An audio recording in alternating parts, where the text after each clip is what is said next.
আসসালামু আলাইকুম। আমি ডাক্তার রোমানা কবির নতি।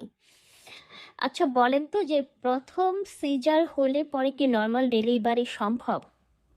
হ্যাঁ, আপনার যদি আগে সিজার হয়ে থাকে তারপরেও কিন্তু নরমাল ডেলিভারি সম্ভব। তবে আগে জানতে হবে যে আপনার আগে সিজারটা কেন হয়েছিল? কোনো জটিলতা ছিল কিনা বড় ধরনের? আপনার এখন কোনো জটিলতা আছে কিনা?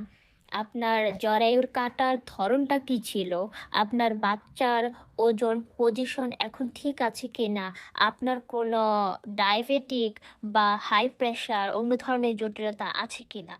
আপনার যদি কোনো জটিলতা না থেকে থাকে, আপনার বাচ্চার যদি কোনো জটিলতা না থেকে থাকে, সেক্ষেত্রে হচ্ছে নরমাল ডেলিভারি সম্ভব।